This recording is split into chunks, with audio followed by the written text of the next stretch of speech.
dimanfaatkan untuk praktik kecurangan. Berbagai dugaan politik uang ditemukan. Pemanfaatan media sosial pun juga perlu pengawasan agar tidak disalahgunakan. Bagaimana masyarakat harus menyikapinya? Kita akan membahasnya bersama Koordinator Nasional Jaringan Pendidikan Pemilih untuk Rakyat atau JPPR, Mashkuruddin Hafiz. Selamat sore Pak Mashkur. Selamat sore. Ya, Pak Mashkur, tanggal 12 Februari kemarin sebetulnya kita sudah memasuki masa tenang, dan sebetulnya di masa tenang ini sudah tidak ada kegiatan apapun lagi, tapi sayangnya ataupun ironisnya ini pelanggaran pilkada justru sering ditemukan di masa tenang seperti ini. Temuan JPPR seperti apa?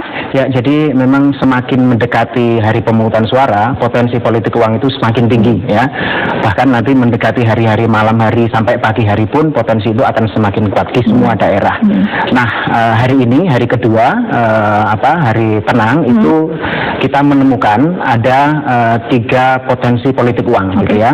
Dan bukti yang kami lakukan, yang kami dapatkan itu berupa dokumen digital. Kenapa dokumen digital? Karena berdasarkan dari pantauan kami di media sosial itu sangat banyak gitu ya. Dokumen digital ini menjadi modus baru yang terjadi dalam pilkada 2017. Dan secara waktu juga baru juga gitu ya. Kemarin-kemarin tidak kita temukan soal praktek politik uang karena mungkin juga masih masa kampanye ya, di mana transaksi itu tidak terlalu kelihatan. Tapi begitu kampanye itu tidak diperbolehkan, maka kemudian ada muncul dokumen yang terkait soal politik uang ya, yang kita sudah laporkan ke Bawaslu, ada 3 jenis itu. Ini seperti apa sebetulnya politik uang di media sosial ataupun dokumen digital yang ditemukan oleh JPPR? Jadi sesungguhnya tidak terlalu berbeda dengan yang sebelum-sebelumnya, bahwa ada semacam selebaran gitu, surat undangan, formulir relawan, dan juga kartu gitu ya. Nah, kita menemukan di 3 dokumen itu, yang pertama adalah soal kartu. Di dalam kartu itu ada nama pasangan calon, lalu kemudian di bawah itu tertera sangat jelas bahwa keterangannya kalau masyarakat pemilih itu datang ke TPS dan mencoblos pasangan calon tersebut, maka dia akan mendapatkan modal sebesar puluhan juta rupiah gitu ya.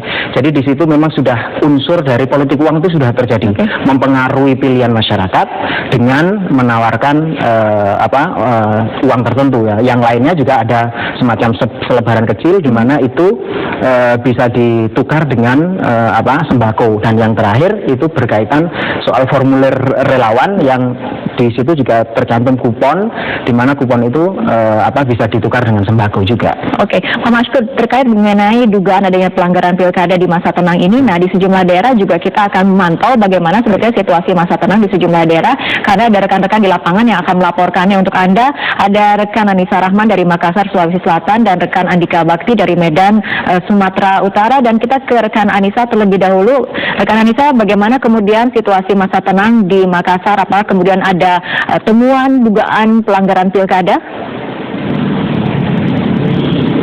Ya, Fitri, menjelang pilkada 15 Februari mendatang mulai ditemukan kasus dugaan politik uang di beberapa wilayah di Sulawesi, seperti di Kabupaten Takalar, Sulawesi Selatan. Dan dugaan politik uang ini mengakibatkan bentrok antar 2 masa pendukung pasangan calon, yakni di Desa Bodia, Kecamatan Galefong, Takalar, Sulawesi Selatan pada Minggu petang. Namun kondisinya saat ini sudah kondusif, dan Kapolres Takalar Iskandar juga sudah ke lapangan untuk melakukan langkah antisipasi dengan melakukan pendekatan kepada 2 masa pendukung. Bentrok ini bermula karena adanya aktivitas pembagian kupon sembako yang dilakukan oleh salah satu pendukung pasangan calon Bupati Takalar.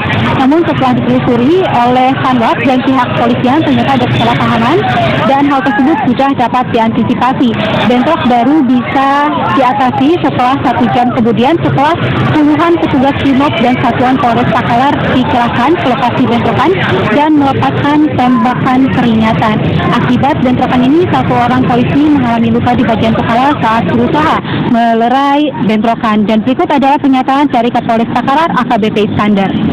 Kemarin ada kesalahpahaman, kita sudah dari aparat keamanan sudah berkoordinasi dengan Panwas, karena di sana adalah ranah Panwas, dan Panwas sudah turun. Ya alhamdulillah, pertikaian atau perselisihan kesalahpahaman itu bisa diselesaikan oleh Panwas dengan baik. Tidak ada untuk penambahan pasukan Pak untuk Takalar? Rencana untuk penambahan pasukan ada dari Brimob atau dari Polda, kami akan tambahkan pasukan terkait masalah antisipasi dan aktivitas Kabupaten Takalar. Dan Fitri, kasus dugaan politik uang ini juga bukan hanya terjadi di Kabupaten Takalar, Sulawesi Selatan, namun juga terjadi di Polewali Mandar, Sulawesi Barat. Dan akibat dari kasus dugaan politik uang ini, pihak Panwasli dan pihak polisian setempat telah menangkap 4 orang warga Polewali Mandar yang diduga terlibat. Panwasli Polewali Mandar menyatakan masih mendalami laporan pembagian uang untuk mengarahkan calon pemilih untuk mencoblos salah satu pasangan calon gubernur dan wakil gubernur Sulawesi Barat.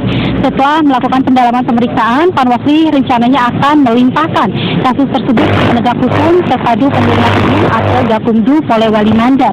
Ketua Panwasli Muhammad Musaib dalam keterangan persnya menyatakan kasus ini terungkap berdasarkan laporan warga yang mendapatkan uang dan melaporkan kepada kepala desa setempat. Mendapat laporan dari warga, kepala desa langsung melaporkan ke pihak kepolisian dan Panwas setempat hingga akhirnya menangkap 4 orang warga Polewali Mandar yang diduga terlibat dalam kasus politik uang tersebut. Selain uang tunai ratusan ribu rupiah, Panwas juga menemukan barang bukti lainnya berupa kartu nama salah satu pasangan calon gubernur dan wakil gubernur Sulawesi Barat. Fitri.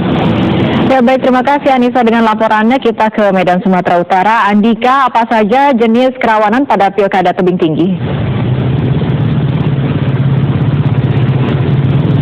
Ada 5 jenis pelanggaran yang disebutkan oleh Panwasli Kota Tebing Tinggi yang ini rentan sekali terjadi di tingkat TPS. Yang pertama adalah kerawanan politik uang, kemudian keterlibatan aparatur sipil negara, kerawanan data pemilih, kerawanan logistik pilkada, dan yang terakhir adalah kerawanan kinerja penyelenggara pemungutan suara. Dari 5 jenis tersebut, Fitri, Panwasli menitik beratkan ini pengawasan pada TPS yang rawan politik uang, yakni sebanyak 86 TPS, dan keterlibatan aparatur sipil negara di 42 TPS atau tempat pemungutan suara. Untuk mengantisipasi kerawanan tersebut, Panwasli telah merekrut relawan pengawas TPS yang akan ditempatkan di seluruh TPS yang ada di Kota Tebing Tinggi.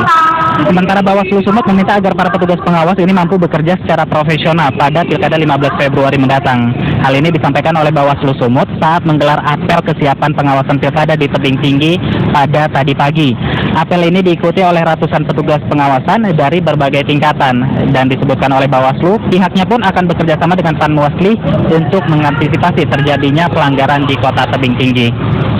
Sementara daerah lain yang kami pantau ini adalah Pekanbaru Provinsi Riau, di mana Panwaslu menertibkan puluhan APK atau alat peraga kampanye berupa baliho yang masih terpasang di Jalan Sudirman, Kota Pekanbaru.